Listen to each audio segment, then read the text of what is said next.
Bonjour à toutes et à tous, bienvenue au RAS. Question du jour, est-ce que le bac 2020 a de la valeur? On va directement répondre à cette question générique.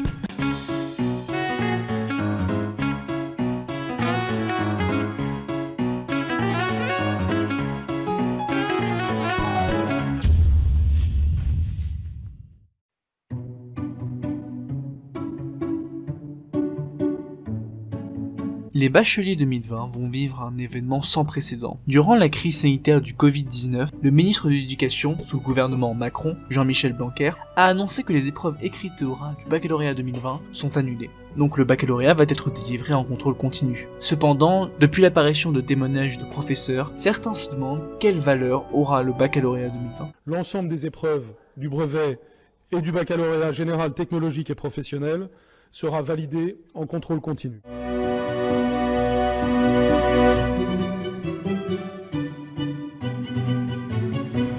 Alors avant de répondre directement à la problématique principale, je vais rapidement répondre à la question suivante, comment les bacheliers vont être évalués cette année?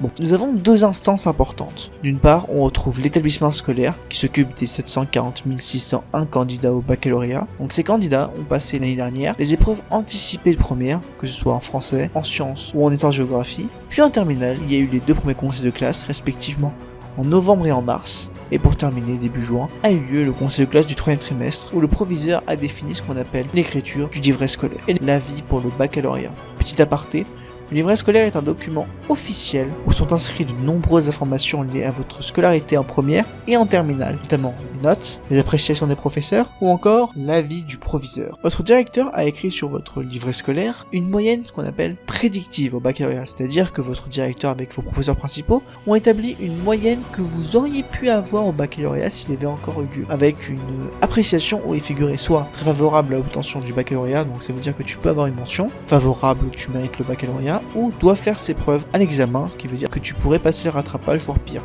Donc ne pas l'avoir le bac et le passer l'année prochaine. Voici tout ce qu'il y a sur l'établissement. Toutes les informations récoltées par l'établissement ont été transférées le 15 juin vers le rectorat de votre académie. Cette dernière va organiser des jurys d'harmonisation pour pouvoir étudier votre dossier. Composé de plusieurs professeurs et de membres du rectorat, ce jury va étudier entre le 22 juin et le 6 juillet toutes les informations du livret scolaire. Donc elle va donc prendre nos priorités, les moyennes du premier et du second trimestre provenant des premiers conseils de classe. Le jury va faire la moyenne du premier et du deuxième trimestre et va l'arrondir au supérieur. Par exemple, Adam a 9,1 au premier trimestre et 9,5 au second. La moyenne est donc de 9,3 que l'on va arrondir à 10. Elle va modifier cette note en fonction des remarques des professeurs, de l'avis du directeur, donc ce sont les informations données par le livret scolaire, les notes des épreuves anticipées de première, et, chose très importante, des informations sur votre établissement. Le jury sait très bien que les lycées ont des niveaux différents. C'est pour cela qu'il aura accès à des informations sur l'établissement, notamment les taux de réussite de votre établissement depuis 3 ans et les taux de mention. Après décision du jury d'harmonisation, une note sera attribuée aux élèves et sera communiquée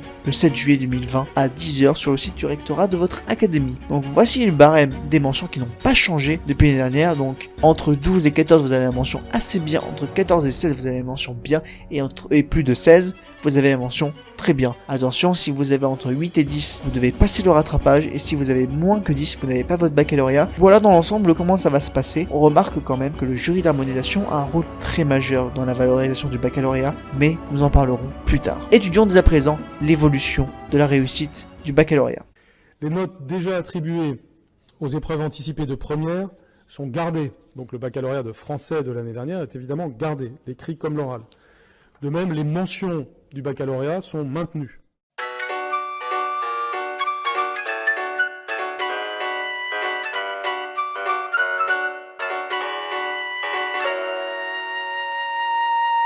Nous allons étudier l'évolution du taux de réussite et du taux de mention entre 1968 et 2019. Juste avant de commencer, nous n'allons pas analyser le taux de réussite de l'année 1967 pendant les manifestations étudiantes. Alors voici un magnifique graphique fait par le site Courtales dévoilant l'évolution de la courbe de taux de réussite du baccalauréat. Regardez-moi cette belle hausse, on passe de 61,7% en 1967 à 88,1% en 2019, soit 26,4% de plus. Et si on se concentre que sur la voie générale, on passe de 75,1% en 1995 à 91,1% en 2018, soit 16% de plus en 23 ans. Même phénomène pour les mentions d'ailleurs, on passe de 39,4% de mentions en 2005 à 60,5% de mentions en 2016. Alors qu'est-ce qu'on peut en conclure? Le baccalauréat, c'est plus que c'était, ce n'est plus un diplôme sélectif, c'est plus devenu un rite de passage, un événement symbolique pour les élèves, mais ce n'est plus un diplôme sélectif qui sépare les très bons élèves des autres. Alors attention, il faut quand même travailler pour avoir le baccalauréat, ce diplôme reste obligatoire pour aller dans l'enseignement supérieur,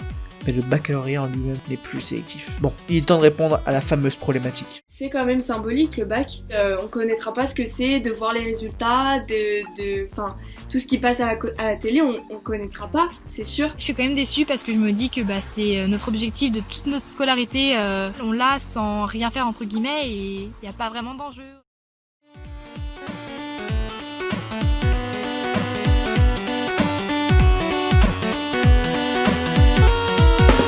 En soi, le baccalauréat n'a plus vraiment de valeur. Mais bon, la question reste la même, c'est de voir la valeur en fonction des autres sessions du baccalauréat.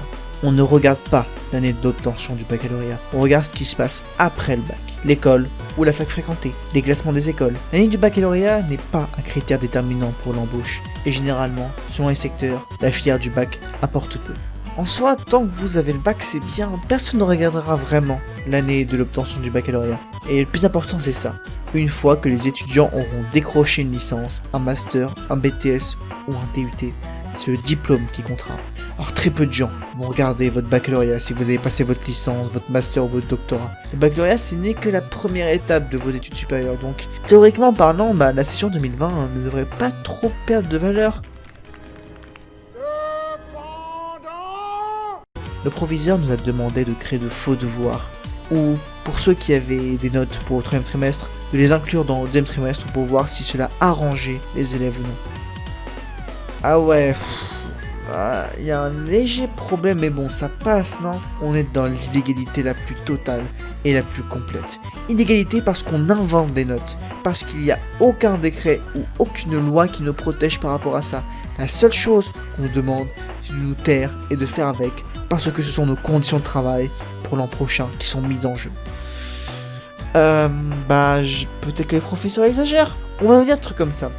Vous imaginez s'il y a 2 redoublants? Ça va faire des classes à plus de 36 élèves. Il y a une sorte de chantage. C'est une méthode qui, à mon sens, est très injuste. Pour faire du chiffre, pour qu'il y ait un maximum d'élèves qui puissent avoir le bac, on nous demande de bidouiller certaines notes. Le message qu'on renvoie aujourd'hui, c'est que peu importe si l'élève a bien travaillé ou non, il n'y a que le chiffre qui compte. Bon, on a compris l'idée, je peux parler, mais certains élèves mériteraient d'avoir une 2e année de terminale, pouvoir consolider certaines choses. Ce n'est pas les aider que de les envoyer à la fac où ils vont se perdre, baisser les bras et décrocher. Je trouve ça très injuste pour tout le monde, pour les élèves qui ont travaillé, pour ceux qui auraient aimé travailler, et pour les enseignants du supérieur qui vont se retrouver face à des élèves qui n'ont pas le niveau. Stop! Bon, à mon tour. Le problème il est là. Si les notes sont des vraies notes qui évaluent bien l'élève et que le jury d'harmonisation harmonise en fonction du niveau du lycée, en soi, il n'y a aucun problème. Mais s'il y a une bonification interne au lycée, là, il y a un vrai problème. C'est pour ça que les épreuves écrites sont bonnes, parce qu'elles sont objectives, même si on peut compter une part de subjectivité chez les professeurs. Mais 2 notes déjà qui sont dans des lycées différentes, c'est pas la même valeur. En plus, on a rajouté à ça que les professeurs doivent modifier les notes pour les bonifier. Là, on perd totalement l'intérêt. En soi, le baccalauréat 2020 a perdu de sa a perdu de sa valeur, sauf si le jury d'harmonisation réussit à véritablement harmoniser les notes bonifiées, et ça va être très compliqué. Il y a déjà près de 90% de réussite au bac. Soyons fous, on va atteindre les 95%. La démarche a été de considérer que sauf cas vraiment très particulier, la plupart des élèves devaient éviter d'aller au rattrapage, et donc se retrouvent dans la plupart des cas avec un avis favorable, voire très favorable, alors que leur moyenne qui tournait aux alentours de 10 aurait dû leur valoir refaire ses preuves à l'examen. C'est un signal envoyé au jury de rehausser les notes. Le particulier de cette année risque de devenir la norme. J'enseigne depuis 39 ans, et ce n'est pas la première année que nous recevons ce qu'on appelle des consignes de bienveillance à l'égard de nos exigences de notation. On réduit le baccalauréat à une espèce de formalité de fin d'études, alors que nous délivrons le baccalauréat, nous délivrons le premier grade universitaire. Nous ne pouvons pas encore répondre à la question. Tout dépend en soi des taux de réussite et du taux de mention au baccalauréat 2020. Si les taux de réussite et les taux de mention sont les mêmes, on peut dire qu'il a la même valeur, mais si les taux de réussite sont trop élevés, on peut dire qu'on a donné le baccalauréat. Le problème est plus large que ça. Les professeurs doivent être bienveillants, mais trop de gentillesse dénature le rôle du baccalauréat. On est passé d'un examen sélectif à juste une formalité que tout le monde a réussi. Bon, Alors là, j'ai besoin de vous. Voici mon Twitter, @ras/officiel et mon Insta, donc rasofficiel.yt. Je suis hyper actif sur Twitter, où je fais des sondages, je parle de l'actualité. Et sur Insta, vous allez prochainement retrouver des petites vidéos rapides annexes à la chaîne. Donc franchement, là, on va y avoir une suite à cette vidéo, bien sûr, puisque nous allons étudier les taux de réussite du baccalauréat 2020. Donc rendez-vous sur Twitter où j'aimerais bien avoir votre avis sur le baccalauréat 2020. Et rendez-vous sur Instagram le 11 juillet à 10h pour la conclusion de cette vidéo. Alors bien sûr, le blablabla habituel, si vous avez aimé cette vidéo, franchement, n'hésitez pas à vous abonner, parce que franchement, c'est la première vidéo de cette chaîne, et c'est une chaîne nouvelle, donc j'espère que vous allez vous abonner pour pouvoir augmenter les stats. J'espère aussi que vous allez liker, que vous allez bien sûr partager la vidéo, c'est hyper important, partager aux autres terminales de votre classe, pour leur renseigner sur les différentes modalités du baccalauréat 2020. Et bien sûr, donnez votre avis en commentaire, rejoignez mes réseaux sociaux, et surtout, à plus tard, sur Instagram ou sur Twitter, et à une prochaine vidéo. Au revoir tout le monde.